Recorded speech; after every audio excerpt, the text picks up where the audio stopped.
all.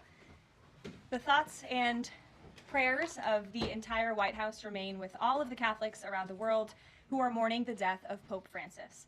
Pope Francis touched millions of lives and dedicated his life to serving the Catholic Church. As a mark of respect for his memory, President Trump ordered flags be flown at half-staff, and he will be traveling to attend his funeral in Rome. The president will depart from Washington on Friday morning and return to the United States on Saturday evening following the funeral service. I can also confirm the dates of the president's trip to the Middle East. He will travel to Saudi Arabia, Qatar, and the United Arab Emirates from May 13th until May 16th. And on Thursday of this week, President Trump will welcome Norwegian Prime Minister at the White House for a working visit. The two leaders will discuss trade and regional security. This will be the 13th head of state visit of President Trump's term already. At the border, President Trump continues to deliver on his promise to make America safe again. The Wall Street Journal captured the Trump effect in a recent article. Border crossings grind to a halt as Trump's tough policies take hold. U.S. Customs and Border Protection recorded its lowest southwest border crossings in history in March, and we're seeing the same successes at our northern border. Here's how the New York Post put it. Northern border sector previously overrun by illegal migrants sees dramatic drop in crossings. We haven't seen anyone since November, end quote. According to U.S. Customs and Border Protection, just 54 illegal aliens were apprehended in the Swanton sector of our northern border, which stretches more than 300 miles in March. This is a drastic 95% drop from the more than 1,000 border crossings that were caught in March 2024. This is a main hotspot area that recorded more than 80% of all apprehensions along the northern border during the 2024 fiscal year. And new reporting from the Washington Times fully highlights the difference in Joe Biden's disgraceful approach to the border compared to President Trump's. Under Trump, border catch and release has dropped 99.99% from worst Biden month. You can't get much better than that. This statistic in particular is astounding. Border Patrol agents caught and immediately released 189,604 illegal aliens into the United States in December 2023 at the height of the Biden border crisis. But under President Trump, Border Patrol agents caught and released only 20 illegal aliens into the U.S. in the month of February. Thanks to President Trump, operational control of the border is becoming a reality, and the administration's historic enforcement measures are yielding huge results. Illegal aliens are finally getting the blunt message. If you cross the border illegally, you will be swiftly deported and never return to the United States of America. Efforts to arrest the criminal illegal alien invaders are continuing to ramp up. ICE Chicago arrested a Mexican national convicted of predatory sexual assault of a child in Cook County, Illinois. This week, ICE Denver arrested a Mexican national convicted of sexual assault of a child in Houston County, Texas. ICE Miami arrested a Nicaraguan convicted of aggravated battery in Hillsborough County, Florida. ICE Houston arrested a Salvadorian national convicted of attempted sexual assault of a child in escape in Dallas County, Texas. And ICE Chicago arrested a Mexican national convicted of aggravated sexual abuse of a minor in Illinois. Despite the Democrats' insane objections, President Trump will continue to embolden law enforcement officers to arrest dangerous legal alien criminals and keep our communities safe. And also thanks to President Trump's America First economic approach, investments continue to pour into our country. Swiss Pharmaceuticals Company announced they will be investing $50 billion in the United States over the next 5 years, creating 12,000 new quality jobs. Regeneron Pharmaceuticals also agreed to pay Fujifilm Technologies more than $3 billion over the next decade to help manufacture its medicines in the United States.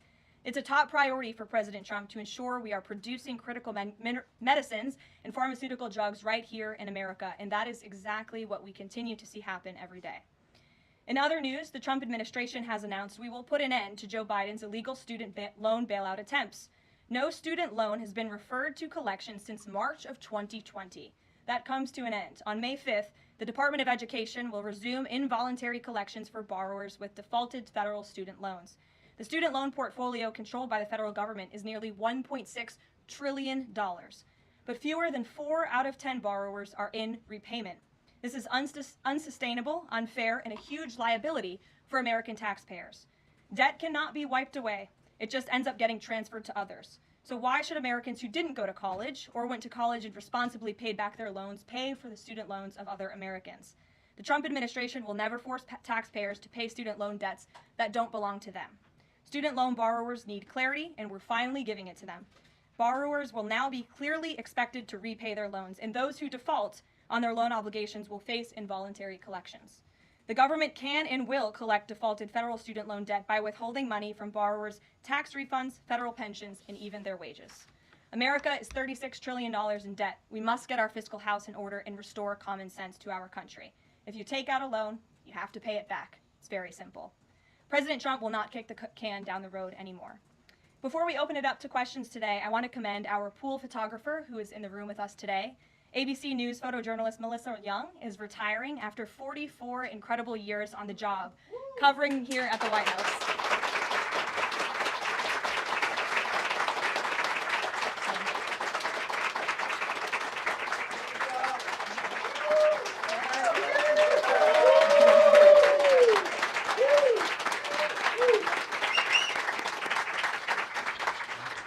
Melissa, congratulations. You have the largest round of applause I've ever heard in this room. So there's something we can all agree on, and you've had an incredible career here covering the White House. So congratulations to you, and we hope you enjoy retirement. I'm sure you will. And everybody else in the room will be very jealous of you as you're enjoying your rest. All right, let's get to it. We have an individual in our new media seat today. His name is Tim Pool. He's a political commentator and a media entrepreneur with millions of followers, a very big platform. Currently hosts Timcast IRL, a daily news and discussions show, and The Culture War, a weekly podcast exploring cultural and political issues. His programs feature in-depth conversations on topics such as free speech, censorship, identity politics, and societal change, often engaging with a diverse range of guests. He's in Washington today because we are also hosting a local media row across the street in the Eisenhower building, which is a testament to our commitment to bring new voices into the White House to cover the president and this administration. So Tim, why don't you kick us off today? Yes. Many of the news organizations that are represented in this room have marched in lockstep on false narratives, such as the Very Fine People hoax, the Covington smear, and now what's being called the Maryland Man hoax, where an MS-13 gang member adjudicated by two different judges, I believe, is just simply being referred to as a Maryland Man over and over again. Now, in an effort from the White House to expand access to new companies, you've created this new media seat. So I'm wondering if you can comment on, following this expansion, you've had numerous outlets disparage the companies that you've had sit here, as well as the reporters. I'm wondering if you could comment on the unprofessional behavior, as well as elaborate if there's any plans to expand access to new companies. Sure. Well, we certainly welcome diverse viewpoints in this room, which is one of the reasons we have you in here, and there's many new faces in this room in comparison to the previous administrations. We want to welcome all viewpoints into this room. We welcome unbiased journalists who really care about the truth and the facts and the accuracy, and you rightfully pointed out the Maryland Man story, which I, from this podium, when The Atlantic published it, on that very first day, I came to this podium and said, this is wrong. The press in this room have this story wrong, and we have seen more and more evidence come to the table that we have had all along. We were always right. The president was always on the right side of this issue to deport this illegal criminal from our community. And it is despicable to see the media continue to refer to this individual as someone who is just a peaceful man living his life in Maryland. This was and always has been an illegal criminal, an MS-13 gang member, and a designated foreign terrorist. And the administration maintains our position to deport these individuals from our community. So thank you for being here, Tim. It's great to see you. Thank you. Dasha, why don't you kick us off? Thank you, You're welcome. I really appreciate it. I have two questions, one on the Pentagon and another on the economy. You said on Fox News that the entire Pentagon is working against Secretary Hegseth, but the people who were fired were Hegseth's own guys. So how do you square that, and what do you say to concerns that that's bad management? They were Pentagon employees who leaked against their boss to news agencies in this room, and it's been clear since day one from this administration that we are not going to tolerate individuals who leak to the mainstream media, particularly when it comes to sensitive information.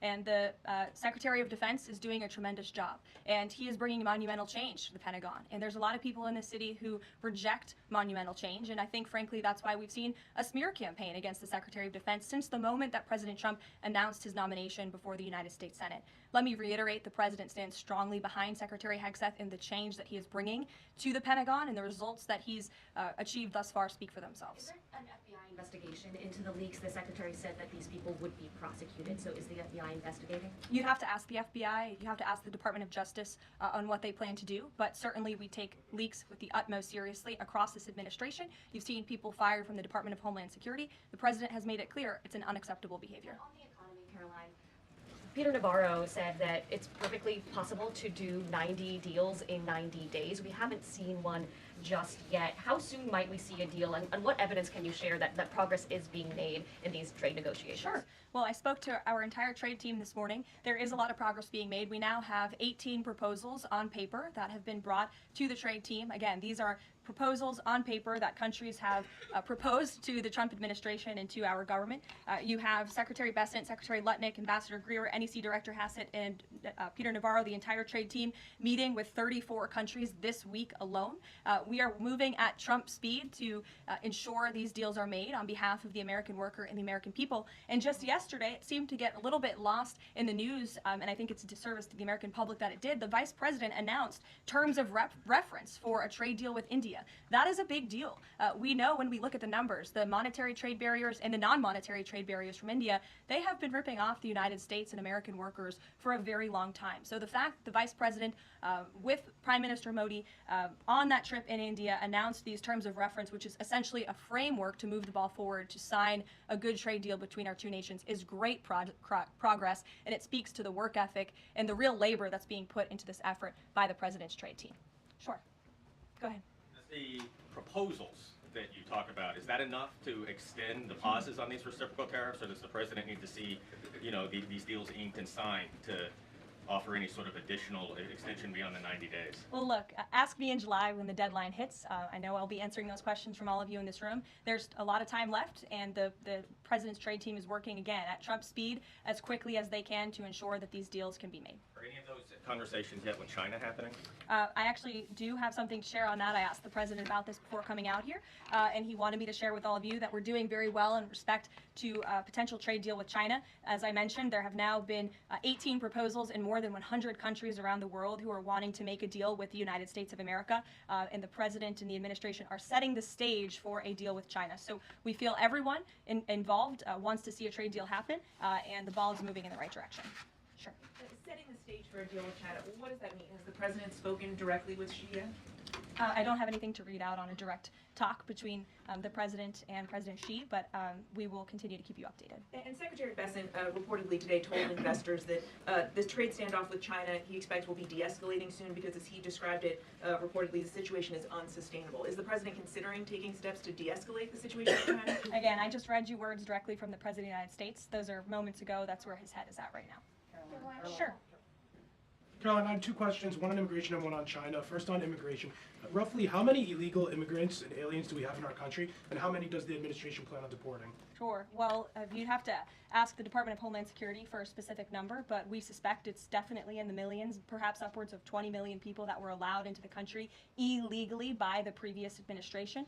And the president and his team are focused on deporting as many as we possibly can, and they are moving as quickly as possible. The president's team has made it clear we need more funding from Congress to do more. We need more ICE agents out on the ground doing this very important work. And we also need rogue district court judges to stop acting as judicial activists, trying to block the administration from deporting illegal criminals from our nation's interior. The American public elected the president to do this, and he's following through with that promise. And we have over 250,000 Chinese nationals in our country right now on student visas. Does the administration believe there's any national security concern when it comes to those over 250,000 Chinese nationals in our country? Well, as you know, when it comes to foreign visas, the Secretary of State has the right to revoke visas of those who we feel are acting in an adversarial way to our foreign policy interests here in the United States.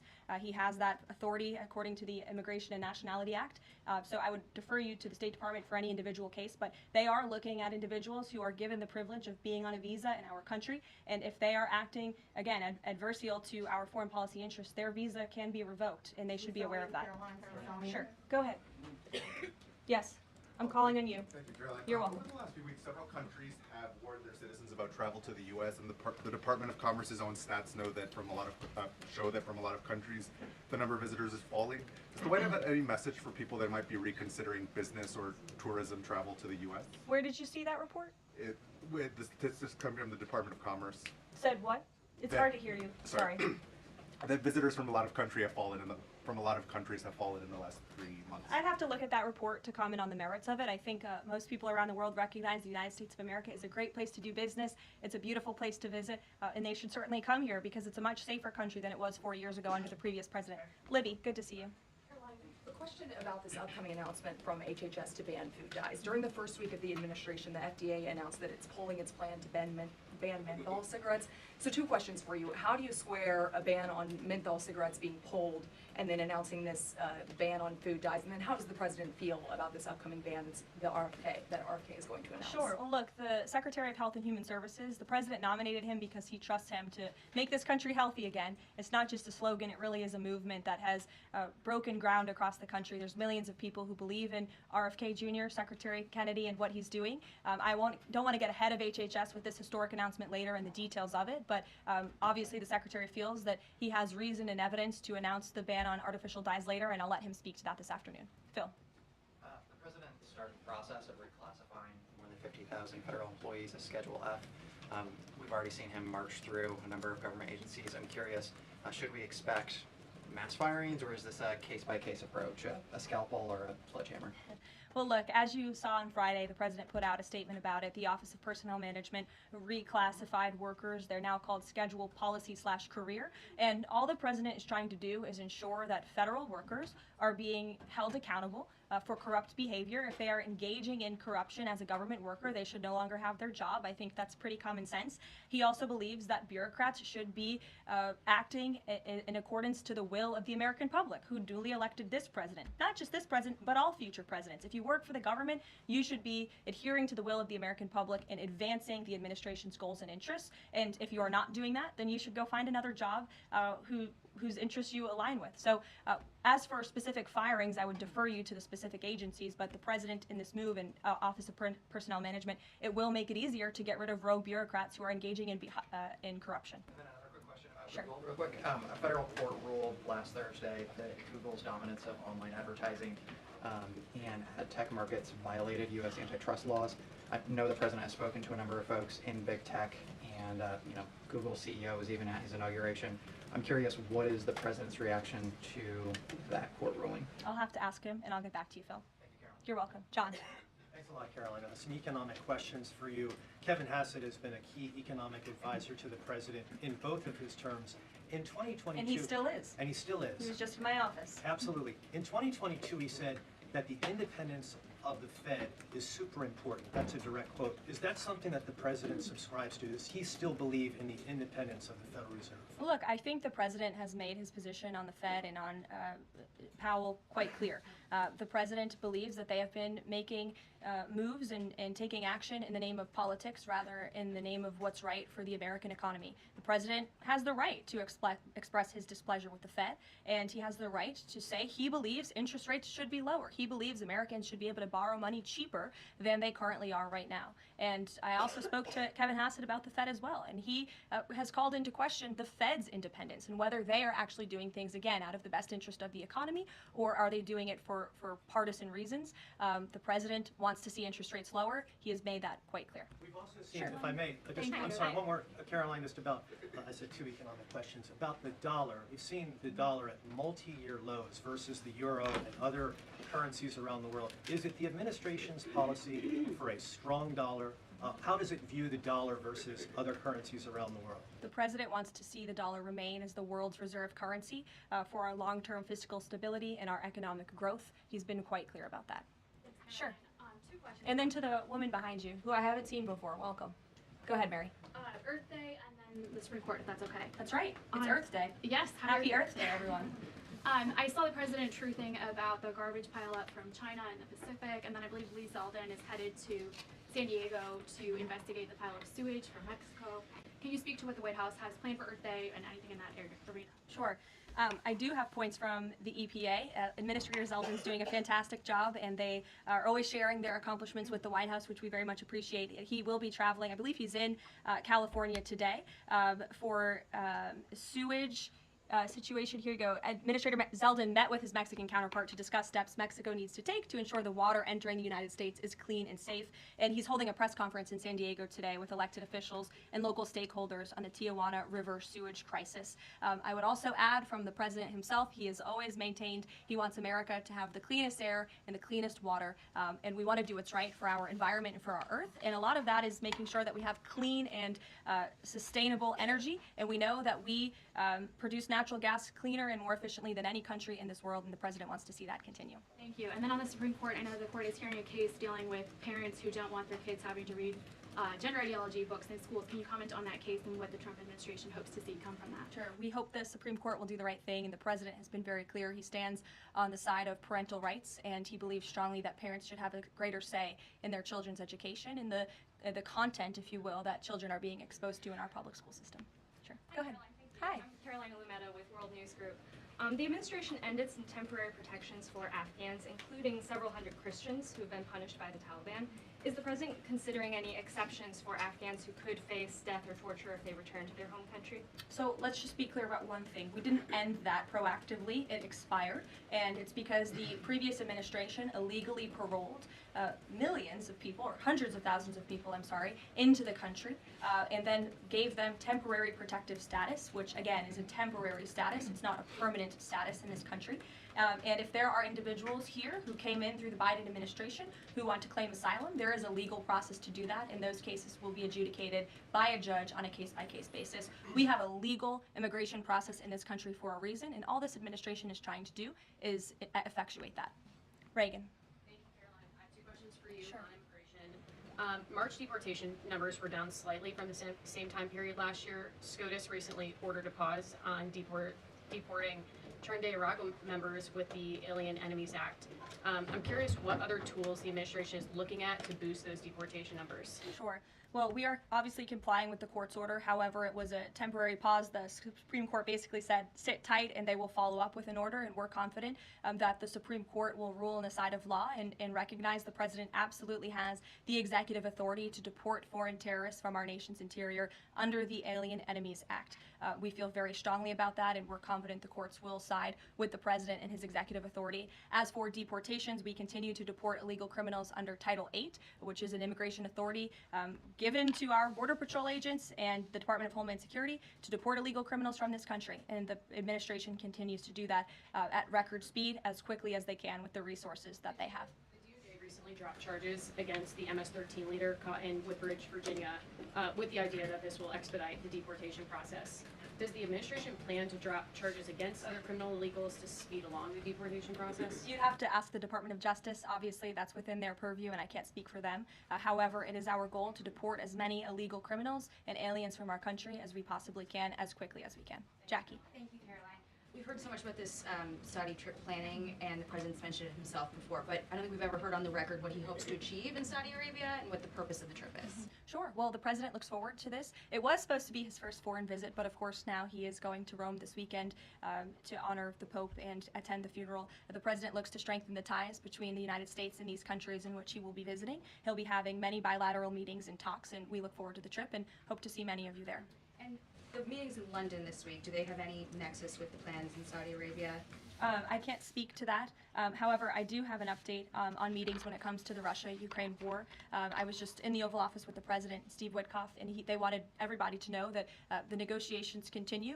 We feel, again, we're hopefully moving in the right direction, and the Special Envoy, Steve Witkoff, will be heading to Russia again later this week to continue talks with Vladimir Putin. Is that why Rubio is not heading to London? Is he accompanying Witkoff to Moscow? I can't speak for the Secretary of State's travel schedule. I'd defer you to the Department of State. And more broadly, just about the peace agreement, the talks that are ongoing.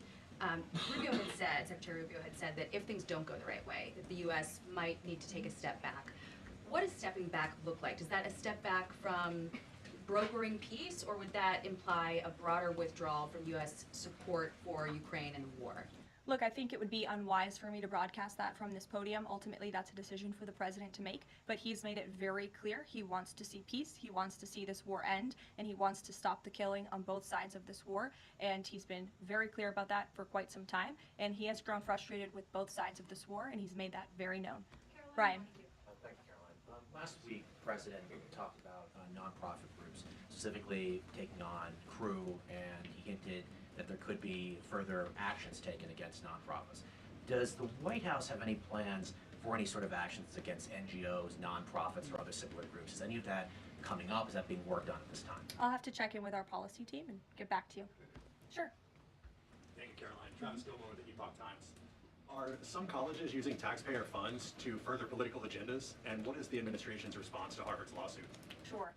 Well, the president has made it quite clear that it's Harvard who has put themselves in the position to lose their own funding by not obeying federal law. And we expect all colleges and universities who are receiving taxpayer funds to abide by federal law. It's quite simple. And the president made it clear he's not going to tolerate violations of federal law. He's not going to tolerate illegal harassment and violence towards Jewish American students or students of any faith on our campuses across the country. And so we will be responding to the lawsuit in court. And again, it's quite simple. If you want federal dollars, obey federal law. Follow up on Sure. China. Any response to reports that China is targeting U.S. trade allies with potential retaliatory measures for supporting U.S. agendas? I think the numbers and the sheer number of countries that have reached out to the United States and reached out to this administration to cut good trade deals speak for themselves. The entire world knows that they need the United States of America and they want to do business here, and so we'll stay focused on cutting good trade deals on behalf of the American worker. Stephanie. Thank you, Caroline. Can you give us any additional details from the president's call with Netanyahu today? I did speak to the president about it. It was a good call. They spoke particularly about Iran and the negotiations that are underway with Iran and the United States. And the president has made it very clear repeatedly, but I'll reiterate, there is no daylight between the United States of America and the state of Israel. He stands strongly behind our ally. He's made it quite clear when it comes to Iran that we want to see a deal, and Iran has a choice to make. But the president has also made it very clear, and he reiterated that in his call with Prime Minister Netanyahu today about the need for Iran to never obtain a nuclear weapon. I do have one more bit of news that I would like to share with all of you. Just give me 1 second to find it. And it's in regards to the terrorist attack that took place in India earlier today. The president has been briefed by the National Security Advisor, and he's being kept up to speed as more facts are learned. What we know already is dozens were killed and even more were injured in a brutal terrorist attack in a popular tourist location in South Kashmir. President Trump will be speaking with Prime Minister Modi as soon as he possibly can to express his heartfelt condolences for those lost. And our prayers are with those injured and our nation's support for our ally India. These types of horrific events by terrorists are why those of us who work for peace and stability in the world continue our mission. So we'll give you a readout of that call later this afternoon. There's a lot of work to be had. You may hear from the president later this afternoon as well, and we'll see you all later. Thank you.